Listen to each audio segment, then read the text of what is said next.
Olá, boa tarde a todos. Eu sou o professor Alex, artista orientador na área de teatro da Fundas, Fundação Educacional e Cultural de São Sebastião, Deodato Santana, no Polo Topolândia e na Guarda Mirim de Maresias. Eu estou hoje gravando a nossa 23ª videoaula, a oitava e última do mês de junho de 2020. Na última aula, nós terminamos de falar sobre a peça Sonhos de uma Noite de Verão. E hoje vamos começar a explorar outra peça shakespeariana chamada Macbeth. Vamos iniciar com uma breve sinopse, falar um pouco sobre a peça e os personagens e começar a contar a história detalhada desse espetáculo. Macbeth, ganância, traição e culpa. Segundo o crítico literário Harold Bloom, Macbeth é o mais tenebroso dos dramas shakespearianos. A peça é uma ótima oportunidade para refletir sobre aspectos sombrios e atemporais do comportamento humano, como a ganância, a traição e a culpa. A história se desenrola na Escócia no século XI. Os generais Macbeth e Banquo retornam vitoriosos de uma batalha. No caminho para casa, eles se deparam com 3 bruxas que fazem uma profecia. Macbeth se tornará barão e depois rei, e o filho de Banquo se tornará o próximo soberano. Assim que a primeira profecia se concretiza e Macbeth é nomeado barão, a vontade de se tornar monarca ganha espaço no coração do general. Mas é sua esposa, Lady Macbeth, quem mais demonstra avidez com a possibilidade de virar rainha. Perversa e ardilosa, ela convence o marido de que o assassinato do rei é um passo imprescindível para a realização da profecia. Antes do crime, Macbeth pensa em recuar. Afinal, ele é o parente mais próximo do rei, que é um líder bom e justo. Porém, sua esposa consegue persuadi-lo e ele executa o monarca com um golpe de punhal. O peso da coroa, no entanto, traz apenas tormento e insônia ao novo rei.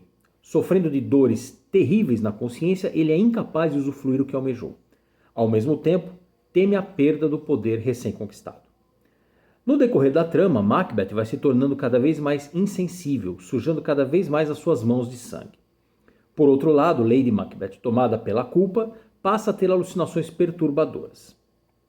Uma definição do professor e filósofo brasileiro Mário Sérgio Cortella pode ajudar a entender a ética.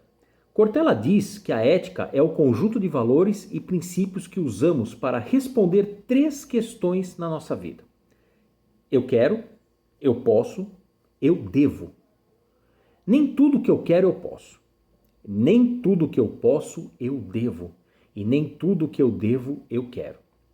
Você só tem paz de espírito quando aquilo que você quer é, ao mesmo tempo, o que você pode e o que você deve. A partir desta colocação, Macbeth agiu de forma antiética? Como anda a ética atualmente? Quem tem a consciência pesada perde o sono? Quem trai, fere, trapaceia, experimenta também o sofrimento por meio da culpa? Outra sugestão é explorar as definições de ambição e ganância. Qual das 2 palavras está mais relacionada ao casal Macbeth? Quem é ambicioso pode se tornar ganancioso? Ter ambição é buscar o melhor, se esforçar para a realização de um sonho, ter iniciativa. Porém, muitas vezes essa palavra é empregada de forma negativa e equivocada. Já ser ganancioso é querer algo de forma egoísta e a qualquer custo, mesmo que pessoas sejam prejudicadas e sofram nesse caminho. Outra possibilidade é explorar o conceito de determinismo e livre-arbítrio. Nascemos com o destino traçado ou temos possibilidade de escolha? O que Shakespeare quis nos transmitir ao colocar bruxas prevendo o futuro de Macbeth? E se Macbeth não matasse o rei, será que ele não se tornaria um soberano de qualquer forma? Apesar da profecia, ele não é o grande responsável pelas decisões que tomou? A peça ganhou adaptações para o cinema e frequentemente é encenada no teatro. Destaque para 6 filmes que podem servir de referência para vocês. São eles as versões do italiano Mario Cosserini, que foi feita em 1908, do austríaco Richard Oswald, em 1921, do norte-americano Orson Welles, em 1948, a do japonês Akira Kurosawa, em 1957, do polonês Roman Polanski, em 1971, e a mais recente, a do australiano Justin Kurzel, em 2015. Esse último filme, de 2015, é protagonizado pelos ótimos atores Michael Fassbender, que é um ator alemão que protagonizou o Magneto jovem em 3 filmes da série X-Men, de 2014, 2016 e 2019. E Marion Cotillard, atriz francesa vencedora do Oscar de melhor atriz em 2008 pelo filme La Mommy, conhecido no Brasil como Um Hino ao Amor. E também pelo filme Batman, O Cavaleiro das Trevas Ressurge, de 2012, onde ela interpretou Miranda Tate. Nos próximos vídeos falaremos mais sobre esses filmes. Agora vamos voltar para a peça. Macbeth é uma tragédia, como deu para perceber. Ela fala sobre um regicídio, que é um homicídio de um rei ou de um nobre, e suas consequências, sendo a tragédia mais curta que Shakespeare escreveu. Ela foi feita entre os anos de 1603 e 1607, e o primeiro relato de uma performance da peça é de abril de 1611, quando Simon Forman, um astrólogo, registrou tê-la visto no Globe Theatres de Londres. A obra foi publicada pela primeira vez no fólio de 1623, possivelmente a partir de uma transcrição de alguma performance específica. As principais fontes de Shakespeare para a tragédia são os relatos dos reis Duff e Duncan nas Crônicas da Inglaterra, Escócia e Irlanda de 1587, e uma história das Ilhas Britânicas familiar a Shakespeare e seus contemporâneos, e pelos escritos do filósofo e escritor Hector Boece. No mundo teatral anglófono, que reúne identidades culturais existentes em países falantes da língua inglesa como a África do Sul, por exemplo, muitos acreditam que a peça é amaldiçoada e nem mesmo menciona seu nome em voz alta, referindo-se a ela como The Scotch Play, ou seja, a peça escocesa. Ao longo dos séculos, Macbeth atraiu alguns dos maiores atores de seu tempo para os papéis do protagonista e de sua esposa Lady Macbeth. A obra já foi adaptada para o cinema, como comentado, TV, ópera, quadrinhos e muitas outras mídias. No teatro brasileiro, a peça ganhou a adaptação de Aderbal Freire Filho e João Dantas, e foi interpretada por elenco contando com o ator Daniel Dantas como Macbeth e Renata Sorrá como Lady Macbeth. No cinema, em 2015, foi lançada uma adaptação contemporânea chamada A Floresta que se Move, do diretor Vinícius Coimbra, com Gabriel Braga Nunes e Ana Paula Arósio nos papéis principais. Vamos falar um pouco sobre os personagens desta peça. Duncan era o rei da Escócia que foi assassinado por Macbeth. Malcolm, filho mais velho do rei. Donalbain, filho mais novo do rei. Macbeth, o general do exército do rei, nobre de Cawdor e de Glamis e posteriormente rei da Escócia.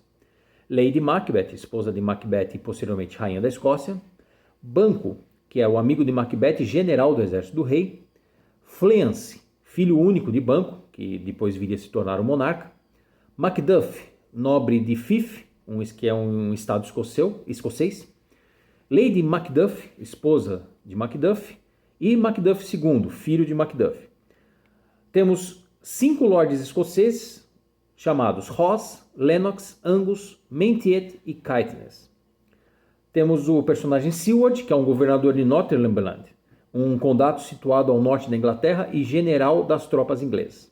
E seu filho, o jovem Seward, filho dele. Claro. Seyton, que é o criado de Macbeth. Hecate, deusa da bruxa e bruxa-chefe. As 3 bruxas irmãs, que não têm nome definido. 3 assassinos, que também não têm nome definido. O mensageiro, que é o porteiro do castelo de Macbeth. Um médico inglês. Um médico escocês, que é o médico de Lady Macbeth. E uma senhora que é a criada da Lady Macbeth. O enredo. O primeiro ato da peça abre entre trovões e relâmpagos, com as 3 bruxas decidindo que seu próximo encontro será com Macbeth. Na cena seguinte, um sargento ferido apresenta-se ao rei Duncan, relatando que seus generais Banquo e Macbeth acabaram de derrotar as forças aliadas da Noruega e da Irlanda, lideradas pelo rebelde MacDonald. Macbeth, perante o rei, é louvado por sua bravura e habilidade na batalha. A cena muda. Macbeth e Banquo entram discutindo o tempo de sua vitória. À medida que se aproximam de um terreno árido e pedregoso, as 3 bruxas que os esperavam os cumprimentam com profecias. Ainda que seja Banquo o primeiro a desafiá-las, elas dirigem-se a Macbeth. A primeira o saúda como nobre de Glamis, a segunda como barão de Cawdor e a terceira proclama que ele deverá ser rei dali por diante. Macbeth fica estarrecido a ponto de silenciar-se, pois ele não era nobre nem barão. Banquo novamente desafia as bruxas, que informam a ele que ele dará origem a uma linhagem de reis, embora ele mesmo não se torne um. Enquanto os dois ficam maravilhados com o que ouviram, as bruxas desaparecem e o outro nobre, Ross, um mensageiro do rei, chega e informa Macbeth sobre o título que lhe acaba de ser concedido, Barão de Caldor. A primeira profecia é cumprida. Imediatamente, Macbeth começa a ambicionar tornar-se rei. Ele escreve a sua esposa, Lady Macbeth, falando sobre as profecias das bruxas. Quando o rei Duncan decide ficar no castelo de Macbeth, em Inverness, que é uma cidade onde afirmam-se ter sido visto o monstro do Lago Ness, Lady Macbeth bola um plano para assassiná-lo e conquistar o trono para o seu marido. Embora Macbeth se demonstre preocupado com o regicídio, sua esposa finalmente o consegue persuadir, questionando sua condição humana a seguir seu plano. Na noite da visita do rei, Macbeth mata Duncan. O ato que não é visto pela plateia o ato que não é visto pela plateia o deixa tão abalado que Lady Macbeth tem que assumir o controle da situação, recolhendo o punhal ensanguentado das mãos do marido. De acordo com seu plano, ela incrimina criados de Duncan, adormecidos por causa da bebedeira ocorrida na noite anterior pelo assassinato, colocando punhais sujos de sangue em meio a eles. Na manhã seguinte, Lennox, um nobre escocês, juntamente com Macduff, o leal nobre de Fife, chegam. O porteiro, ainda bêbado, abre o portão e Macbeth os leva aos aposentos do rei, onde Macduff descobre o cadáver. Num acesso fingido de raiva, Macbeth assassina os guardas antes que eles jurem sua inocência. Macduff imediatamente suspeita de Macbeth, porém não revela publicamente essa suspeita. Temendo por suas vidas, os filhos de Duncan fogem. Malcolm vai para a Inglaterra e Donalbain para a Irlanda. A fuga dos herdeiros também faz deles suspeitos, e Macbeth assume o trono como novo rei da Escócia, já que possui parentesco com o falecido rei. Bom, por hoje nós terminamos. Na próxima aula falaremos mais sobre essa peça, que é esse drama de Shakespeare sobre a culpa, que mostra a grande diferença entre a ambição e a ganância. Uma boa tarde a todos e até a semana que vem. Obrigado.